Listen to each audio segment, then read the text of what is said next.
I was sitting there in that stiff government-issued swivel chair, the one with the squeaky wheel and worn armrest I'd dealt with for 7 years, when Mark slid a manila folder across his polished oak desk. Same rehearsed look as always. Half shrug, half pity. I didn't need to open it, I already knew. Rejection number 12. 12 times I'd been passed over for regional director, and I already knew who got it this time. Alana. She'd been here less than a year. 10 months, tops. Listen, Noelle, Mark said, leaning in like we were old friends sharing a secret. The end of fiscal year isn't ideal for leadership changes, but I've put your name forward for our summer cycle. You're right there. I nodded like I believed him, like I hadn't heard that nearly word for word for the last 4 years, like I hadn't onboarded every single person who'd leapfrogged me since 2017. Then it happened.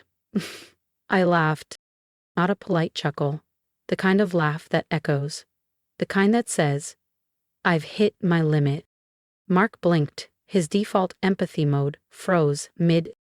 Something funny? Yeah, I said, still laughing. Me. For thinking this place would ever stop pretending. That was it? That was the moment it all shifted? Oh right, I'm Noelle. I was 36 when this happened, working at a regional logistics hub in Raleigh, North Carolina. 7 years of solving emergencies, saving accounts, training people who became my boss. 7 years of being called essential, just never eligible. Before we go on, please like this video, subscribe, and drop a comment if you've ever been quietly passed over while carrying the weight of the place. You are not alone. And what happened next? Let's just say, Raleigh wasn't ready for my next move. Regional Director. The title that should have been mine nearly 4 years ago. Let me back up. TriPoint Logistics was started by 3 former supply chain execs who bailed on a Fortune 100 to redefine logistics with heart. They had this whole, we're lean, we're a family, we hustle together mantra. Mark was employee number 5. I came in as employee 22, back when they operated out of a rented suite behind a strip mall in Garner. I rebuilt half their tracking dashboards from scratch. I salvaged the Portwell account when our team lead quit in the middle of deployment. I clocked 60-hour weeks like it was a badge of honor. I over-delivered. Every single time. But the promotions, always just out of reach. And they didn't just skip me, they explained it. You need stronger cross-team visibility. So I led joint projects. You should mentor more junior staff. So I did. It flew in our new TMS system. So I got certified. Every time I met the goal, they'd shift the goalposts. Meanwhile, the promotions kept falling into other people's laps. Brian, who couldn't meet a deadline to save his life, but played pickleball with Mark.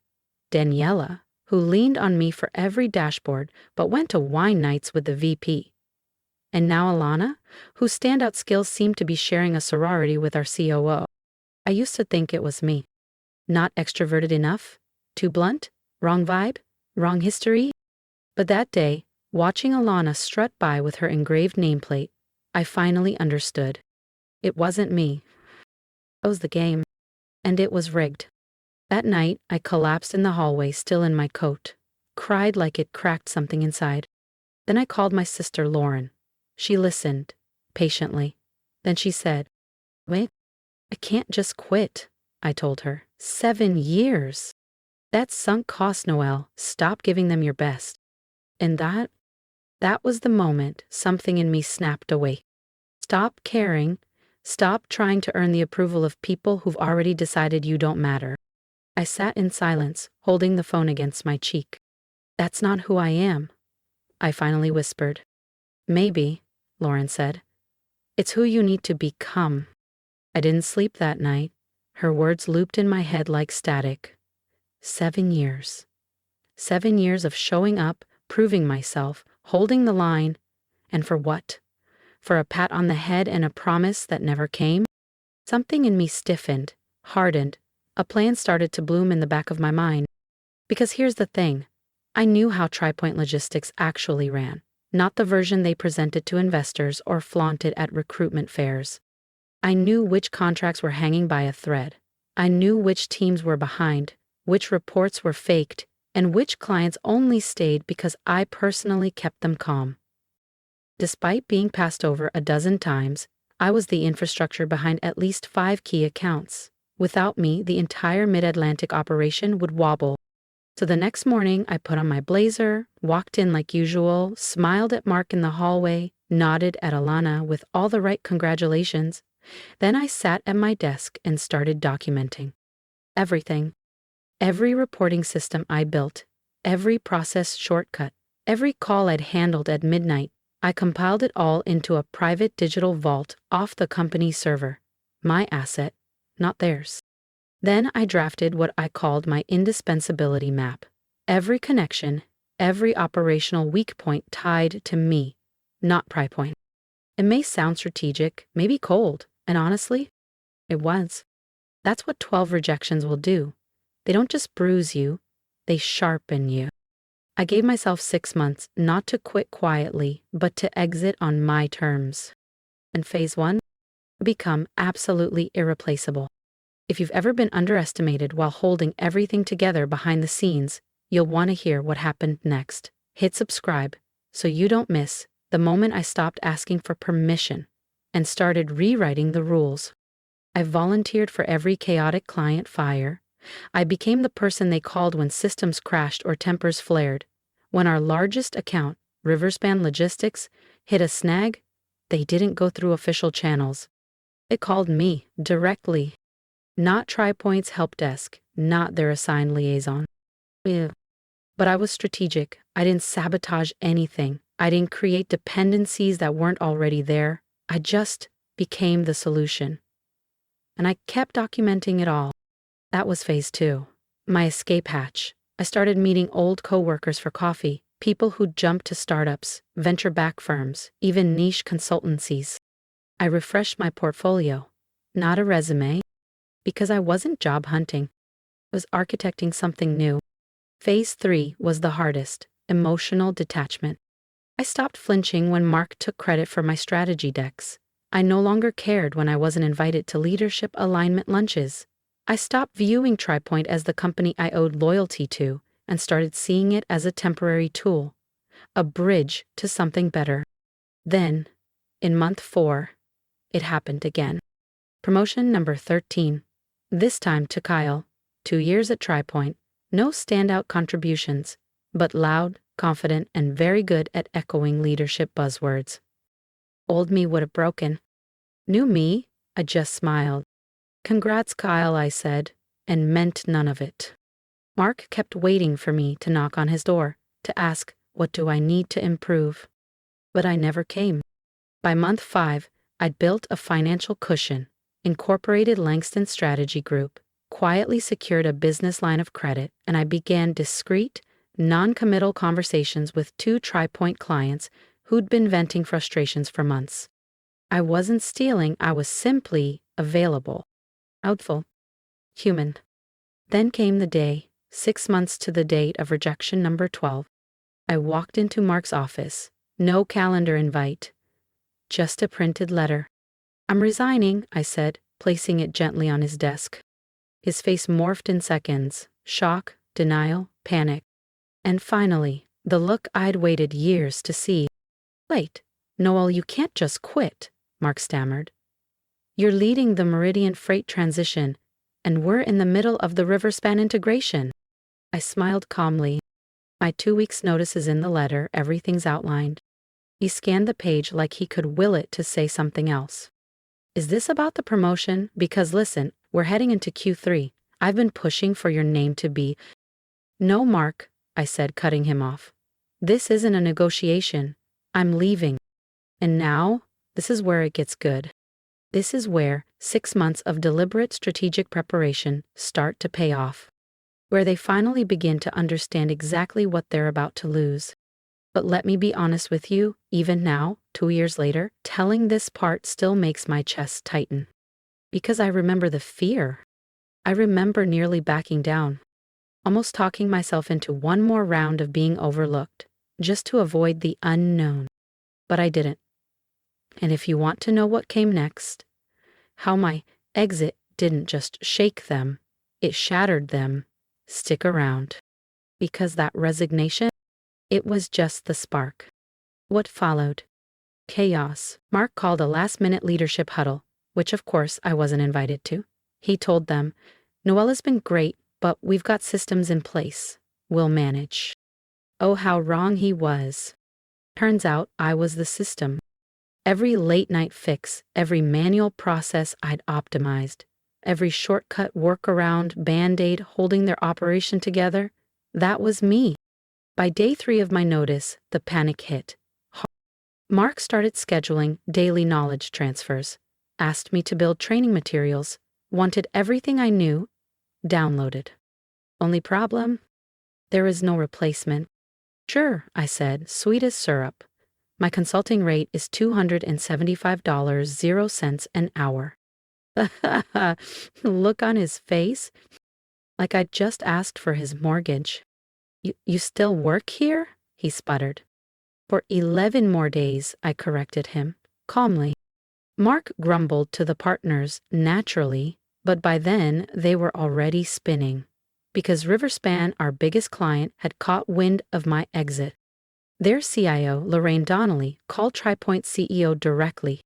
I only knew because his assistant, Ren, told me over lunch.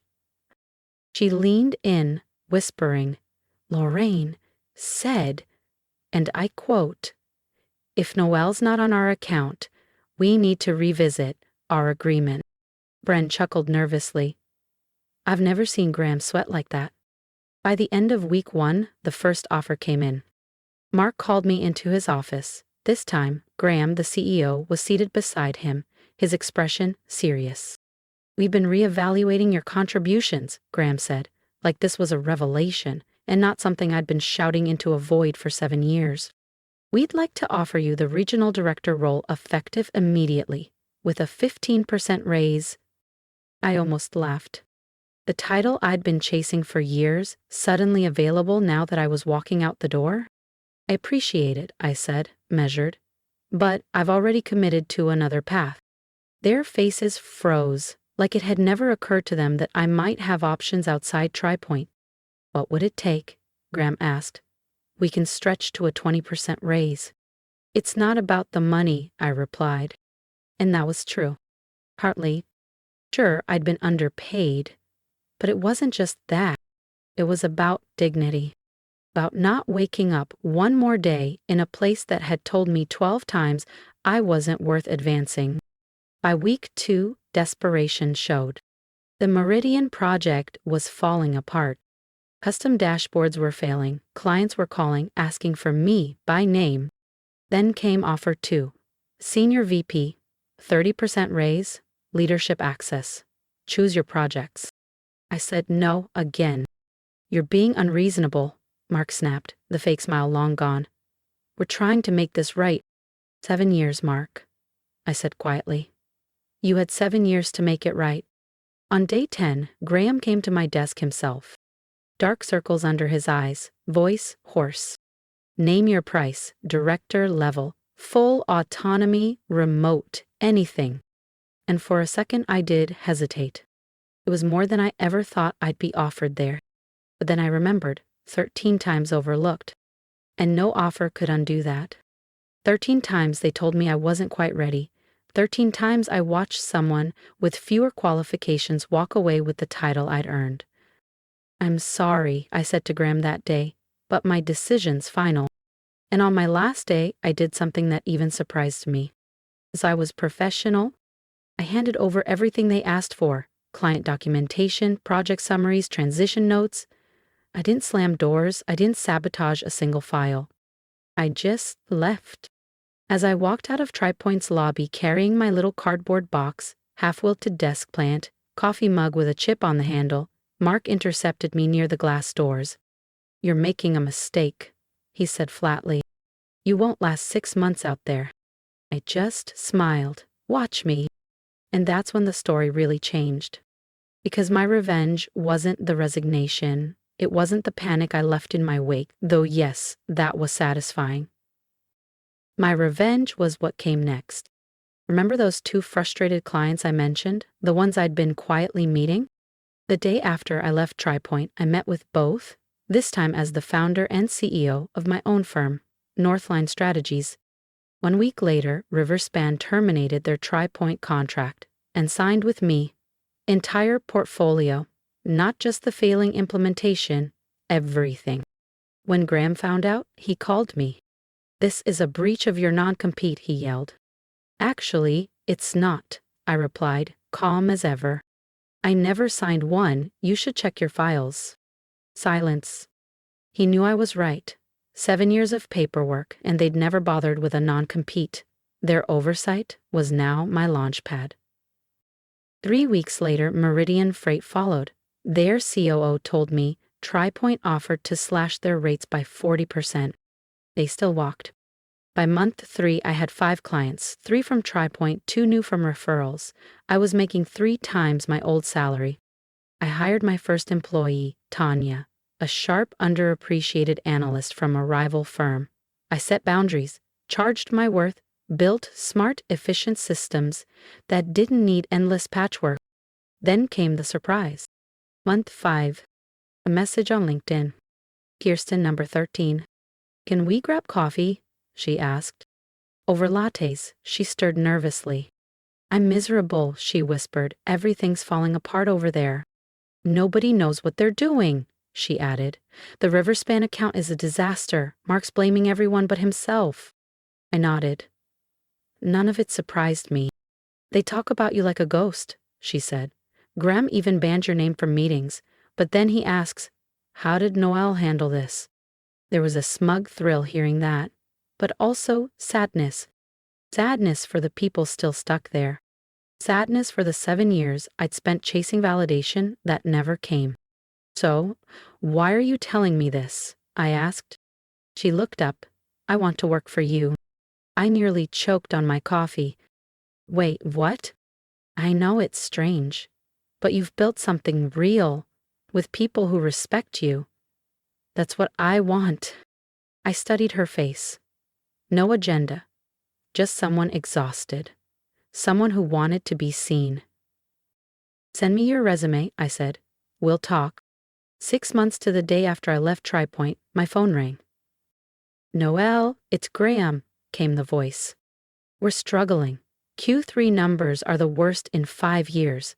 7 clients gone. We want you back," he said. "We'll match your salary, double it, director title, equity." This was the moment I'd imagined, validation. But I didn't want it anymore. "I'm sorry, Graham," I said, "but I've moved on."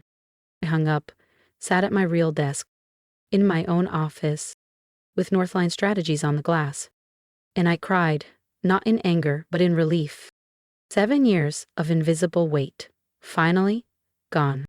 Today, Northline has 17 employees. We've doubled revenue 2 years straight. We protect our people. We choose clients who value us. Kirsten now leads client services, brilliant outside that toxic system. Tanya runs analytics. Ran, Graham's former assistant? She's our operations manager. Tri-Point still exists, barely. They've downsized. Mark was let go. Graham reached out again 6 months ago, this time with a merger proposal. I declined, politely, because the real revenge was never needing their approval again. Those 13 rejections weren't failures. They were redirections. So if you're feeling stuck or unseen, please hear this. You don't have to keep auditioning for people who already decided not to cast you. Sometimes, the most powerful move isn't fighting back. It's walking away. If this story resonated, please like and subscribe. Drop a comment if you've ever had to walk away to find your worth. I read them all, and your stories made me feel less alone in mine. Remember, your value was never up for debate. See you in the next video.